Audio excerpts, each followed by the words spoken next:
Continuing with our season preview interview series, today's special guest is veteran NASCAR journalist and host of the Scene Vault podcast, Rick Houston. Got some historic questions for him. Also want to get his take on the new chase format. But first, a reminder that NASCAR Pole Position's 2026 season launch magazine is available now. It's a full season preview focused on drivers, teams, and 75 storylines to watch. Perfect for race fans looking for a sweet collectible, something in depth. You can get it at dailydownforce.com/shop or by clicking the links down in the description below. But with that being said, let's invite our special guest onto the show. I am now joined by Rick Houston, host of the Scene Vault podcast. Also been putting together some pretty great historic snapshots on the Scene Vault YouTube channel. You'll be hard-pressed to find anyone in this sport more passionate about the history of racing, telling those stories, than Rick Houston. Rick, it's been a while, but it's great to have you on. How are you this afternoon? Man, I'm doing great. I'm just trying to thaw out here in North Carolina with all this snow. Nothing too bad. You know, I don't live far from Bowman Gray. I live maybe 30 miles. So everything that they're experiencing, I'm experiencing too. Luckily, though, knock on wood, we have not lost power. We're all good. Our pipes, nothing's frozen. So we are good. Good. That's all you can really hope for. Well, hopefully we get the Clash in this week. But I want to start here. You know, a lot of fans are very familiar with your work. A lot of folks have listened or watched the Scene Vault podcast. You've been doing it for a long time. What makes preserving that history, telling those stories so important to you, and what motivates you to keep going year in, year out? You know, Steve Wade has a clip at the beginning of every podcast, and that clip, in that clip, he basically says the moment that we forget our past as a sport is the moment that we don't have a future. You know, we stand on the shoulders of giants, and you know everybody knows the names Richard Petty and Cale Yarborough, and certainly Dale Earnhardt and David Pearson, and so on and so forth. But on the show, you know, obviously we honor folks like that, but I also enjoy talking to people who were a part of the fabric of the sport for a long time, but who may not be as familiar. You know, just this week, we're starting to run an interview with Ben Leslie. Now, Ben Leslie, some folks might be familiar with him as Mark Martin's crew chief, but one of the stories that they may not know about is when Mark and Ben and Jack won the 2002 World 600 Coca-Cola 600 at Charlotte, won $1 million, part of the No Bull $1 million program that Reynolds had at the time. They had a completely illegal nose on the car. and when I say completely illegal, he was fined. Ben was fined $50,000 because the car came out too low in post-race inspection. It was 1/8 of an inch too low. If they had found what was actually going on with that car, Ben would still be Ben would still be on the outs. His suspension would still be going. So yeah, I love those kinds of stories. Oh no, that's fascinating. And yes, that does just sort of scratch the surface of what you and Steve have covered all these years. Looking ahead a bit, you know, a couple weeks from now, Daytona 500. I'm sure you've seen NASCAR's announced, you know, there's a new docu-series coming out that's going to document Dale Earnhardt 25 years after the tragic crash at the end of the Daytona 500. We've heard that story obviously many times. This looks like a new way for them to tell it, but you know, 25 years, that's a long time. There are a lot of folks probably watching this video right now who weren't alive 25 years ago when that happened. It was such an important day in the sport's history, kind of a turning point in stock car racing's history. So I wanted to ask you, like, how do you look back at the last 25 years? What do you remember about that day and what's come since? I was not at the racetrack that day. I was on my way home from Daytona. I was covering the Busch Series at that time. But my enduring memory from that weekend was in the press box after the race. My twin sons, mine and my wife's twin sons, had just been born, and she emailed me their very first studio picture, That was back in the days of dial-up, so it took forever for that picture to download. But as that was downloading, I was watching from the press box down on the racetrack, and there was Dale Earnhardt taking Terry Bradshaw around the racetrack. And then, I mean, they literally stopped right there at, right below the racetrack or right below the press box. And I watched Dale and Terry get out of the car and celebrate like they had won the Daytona 500. And then, of course, the next day, everything happened. The one thing, and I'll probably get in a lot of trouble for saying this, but that's fine. I'm used to that. The one thing that I hate about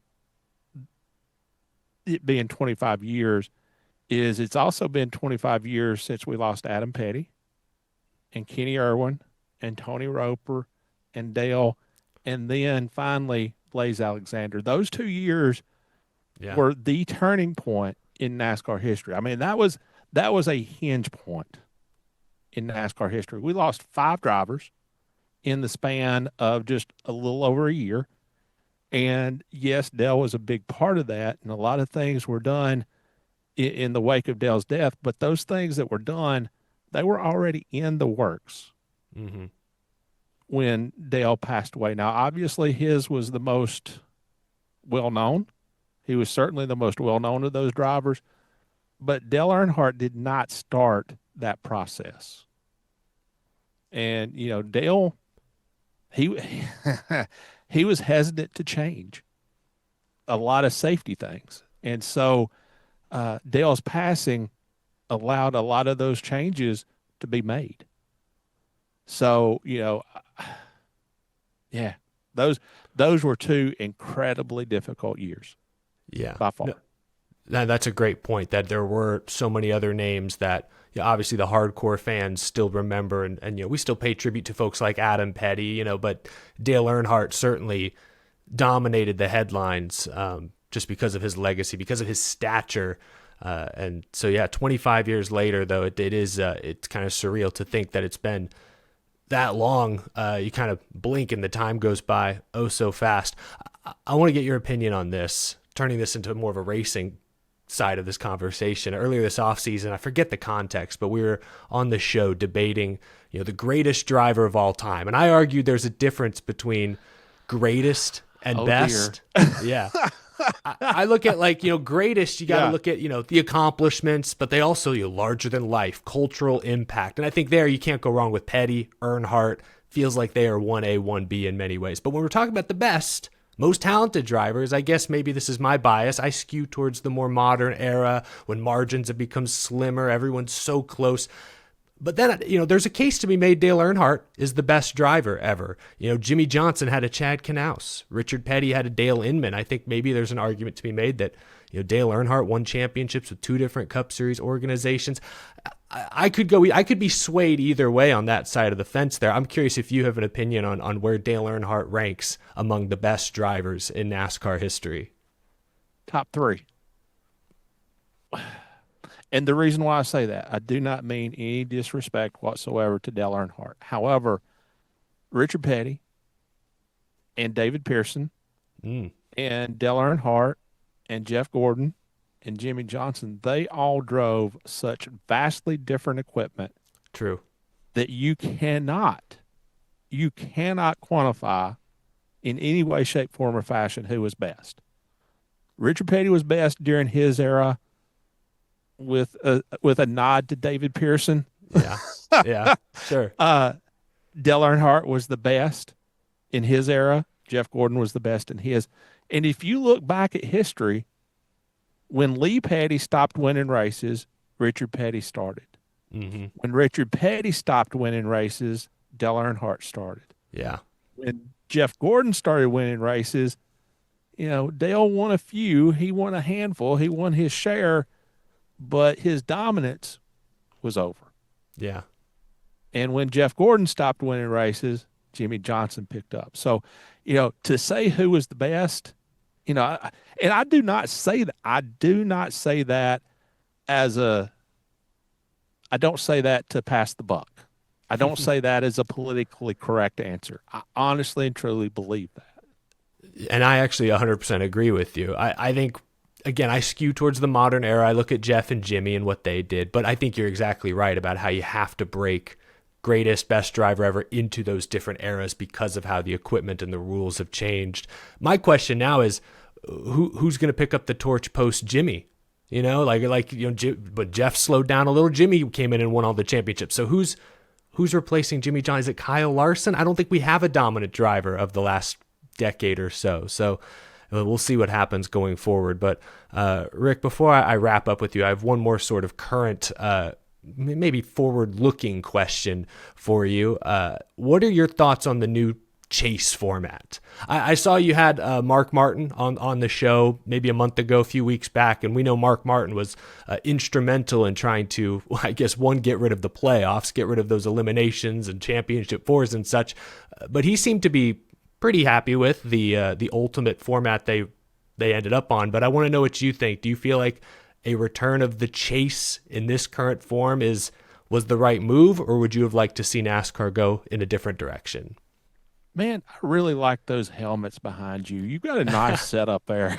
Thank you. Yeah, it's very colorful. I like bright colors. I love your setup there. I'm trying to pass the buck. No, I am not a fan of the chase, and that's been well documented. I actually had a NASCAR history podcast years ago that maybe 3 people listened to, and every week on the podcast at that point we had a segment called "This Week's Sign That the Chase is a Sign of the Apocalypse." Wow. And for it to be pitched as the thing that kind of gets my attention is that it is being pitched as a full season format with a championship round or whatever tacked on to the end. It's not a full season. It's not a full season format. And obviously I respect Mark Martin as much as as much, if not more than any other person I've ever dealt with in the sport. But yeah, I'm a full season guy. I'm always going to be a full season guy. Yes, there might have been years that somebody won or clinched the championship a full, a race or two early to go with a race or two to go in the season. I just don't get penalizing that driver for being that good, and allowing somebody else, another mediocre team, to catch up. I just don't get it. Now, you can call me an old fart, you can call me whatever, but that's honestly the way that I feel. Yeah. I think there are a lot of fans out there that share that same opinion. I went back and rewatched. I know you shared a clip on the YouTube of I was a Matt Kenseth fan, so I rewatched that Matt Kenseth video the other day, and his point about how when he was growing up, the points, they were a topic of conversation, but they weren't rammed down the audience's throat the way they have been the past decade or so. And some of that may still continue, I think, under this new, more simplified format. It just becomes points racing is at the tip of everyone's tongue. And that's, I don't know. I don't know if that should be the emphasis as much as the emphasis should be on each individual race, how big each event is, how special it is to win at any one of these tracks any given weekend. Maybe it muddies the water a little. I think that's an argument that many would agree with. I think my biggest beef with the chase or playoff format, either one, is the focus is not on the leader anymore. The focus now is on who makes the chase. Yeah. Who is 16th? Who is 16th in the points? Yeah. No race car driver in the history of NASCAR has ever got out of a car and said, "Yay, we finished 16th." Yeah. No, I agree with you and on for that. that focus to be on that bubble, you triggered me, son. Hey, it's my job. You triggered me on that one.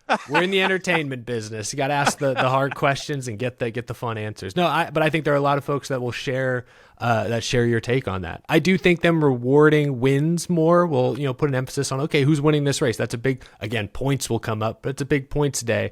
We'll just see. I guess it isn't the same as the old chase, not exactly. So we'll see. Give it a year, give it a couple of years. Hopefully it meshes well and people grow to appreciate or at least enjoy it enough. Rick, good stuff. Sorry, I didn't mean to trigger you there, but hey, it was good content. I'm okay. We're in the content business here, but No, I appreciate your time. It's been great getting to catch up. Do you have any upcoming projects on the Scene Vault, either on the podcast, YouTube, anything that you can tease here before we get going? We have enough quality content already in the can to get us through spring. Oh, nice. I wish I could say that. I also plan to do a revised version of my Firestorm series that I did on the years 2000, 2001. There's always stuff on tap at the Scene Vault podcast. Love that. Well, fans watching or listening, check the description down below. Go subscribe to the Scene Vault on YouTube. Rick Houston, thank you so much for spending some time with us today, and we'll have to catch up again real soon. All right, man. Sounds good.